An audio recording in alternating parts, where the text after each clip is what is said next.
Ito naman hong tinatawag na Duterte 7. Abay, may second option daw kung sakaling ayawan. Ito nga hong si Senador Cheese ang pagiging Senate President.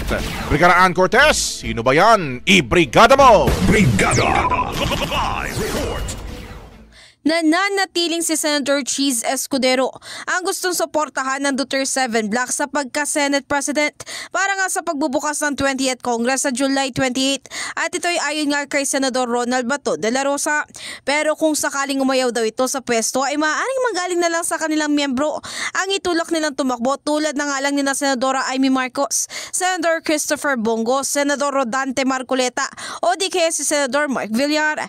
Maalala una ng sinabi ni Escudero na handa naman siyang maging tagapangulo muli ng Senado kung sakaling siyang iboto ng mayorya. Samantala kung hindi naman pala rin si Senator Tito Soto sa Senate Presidency ay nagpaabot na siya ng kahandaan na maging parte ng minority bloc kasama ang nabuo nilang Veterans Bloc. Matatandaan ng Duterte 7 ay binubuo nga ni De La Rosa, Marcos, Go Marcoleta, Senator Robin Padilla at ang magkapatid na Villar. In the heart of changing lives, ako si Brigada Ann Cortez ng 105.1 Brigada News FM Manila, The Music News Authority. Ang bahaging ito ay hatid sa atin ng Yummy-Vit ES3 Syrup. Simulang tuparin ang pangarap ng iyong anak. And starting now,